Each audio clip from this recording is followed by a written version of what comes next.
Aláròyé máa wí o. èyí nìdí tí INEC fi gbọ́dọ̀ gbé ìwé-ẹ̀rí gbogbo àwọn tó fẹ́ẹ́ dupò òṣèlú jáde. Òbí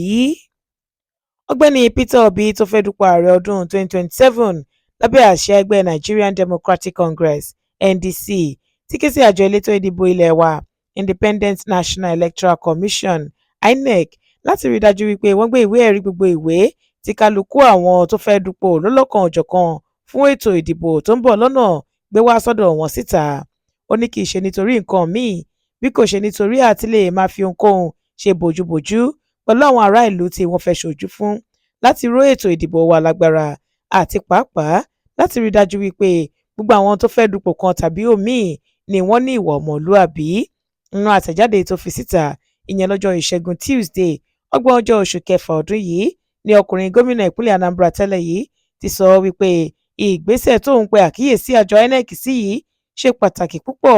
lẹ́yìn tóun fúnra rẹ̀ parí fọ́ọ̀mù eléyìí táwọn àjọ INEC fún un láti kọ tán tó sì jẹ gbogbo ìwé tó ti kà, iṣẹ́ tó ti ṣe rí, ipò tó ti dì mú rí àti àwọn ìbéèrè míì tó wà níbẹ̀ ló fèsì sí láì fikànbọ̀kan nínú. Ìbéèrè àkọ́kọ́ nínú fọ́ọ̀mù àwọn INEC yìí ń wádìí lórí bóyá ẹni tó fẹ́ dupò ti ya wèrè rí tàbí bóyá wọ́n ti fẹ̀sùn kan irú ẹni bẹ́ẹ̀ rí pé ó ní ọ̀dẹ̀ orí bákan bákan. Òbí tó dupò ààrẹ lọ́dún 2023 lábẹ́ ẹgbẹ́ òṣèlú Labour Party wá sọ nínú ọ̀rọ̀ rẹ̀ pé pẹ̀lú irú ètò òṣèlú tó ń lọ lọ́wọ́ lórílẹ̀‐èdè yìí ǹjẹ́ wọ́n lè sọ wípé ètò òṣèlú Nàìjíríà jẹ́ èyí tó mú ọpọlọ dání láì ní da ènìyàn lórí rú pẹ̀lú bí ètò ààbò ṣe ti dẹnu kọlẹ̀ pátápátá tí ètò ọrọ̀ ajé pàápàá kò sì dúró re. Níbi tí wọ́n ti ń jí àwọn ọmọ Nàìjíríà títí kan àwọn ọmọdé àtàwọn ẹ̀ṣọ́ aláàbò gbé wọgbó lọ táwọn èèyàn ò lè rìnrìn àjò lójú pópó mọ́ tí àìmọye àwọn èèyàn ò sì mọ nǹkan tí wọ́n lè jẹ lọ́sàn-án àbí lálẹ́ tí wọ́n ń ná bítíbitì bílíọ̀nù náírà lórí àwọn iléeṣẹ́ àti iṣẹ́ àkànṣe tí ẹnikẹ́ni kò mọ̀, ṣé ó wá yẹ kí ó jẹ́ òṣèlú ni yóò jẹ wá lógún jùlọ? Ó ní lábẹ́ ìjọba gidi tó mú ọpọlọ wá tí kò sì ní àárẹ̀ kan wọn yóò ti kéde ìjọba pàjáwìrì lórílẹ̀‐èdè yìí nítorí ètò ààbò àti ètò ọrọ̀ ajé tí kò dáa. Wọn yóò sì ti pe gbogbo iléeṣẹ́ tọ́rọ̀ kàn jọ títí kan iléeṣẹ́ ètò ààbò, àwọn akọ́ṣẹ́mọṣẹ́, àwọn aṣáájú ìlú àtàwọn ikọ̀ míì jọ láti wá ọ̀nà àbáyọ sí i. Òbí ní bí ayé àwọn ọmọ Nàìjíríà yóò ṣe dáa tí ọkàn wọn yóò sì balẹ̀ tí ètò ààbò yóò dúró re tí ohun gbogbo yóò sì wà bó ti yẹ kó máa ló yẹ kí ó jẹ́ pàtàkì kì í ṣe ọ̀rọ̀ ètò òṣèlú àti bí wọ́n ṣe máa dépò tàbí ìwà nìkànjọpọ́n nídìí òṣèlú.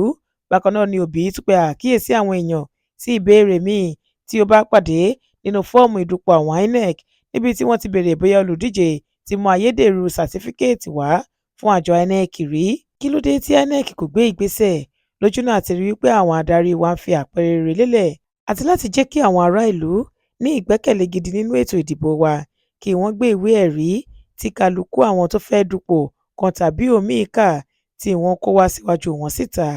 Òbí ní nígbà tí èèyàn bá nà tán tí kò máa hùwà tí kò hàn sáwọn èèyàn kò sí bí ará ìlú kò ṣe ní fọkàntán irú ẹni bẹ́ẹ̀. Ó ní ìṣòro tó ń kojú Nàìjíríà lọ́wọ́ báyìí ó ń fẹ́ ẹni tó mọṣẹ́ dójú àmì tó níwà rere tó ní agbára àti ipá láti ṣe nǹkan tó láàánú àti ẹ̀mí ìfọkànsìn láti ṣiṣẹ́ sí àwọn tó ń ṣèjọba lé lórí. Yàtọ̀ sí ètò òṣèlú ṣá lásán tó gbòde kan lásìkò tá a wà yìí tẹ́ ò bá gbàgbé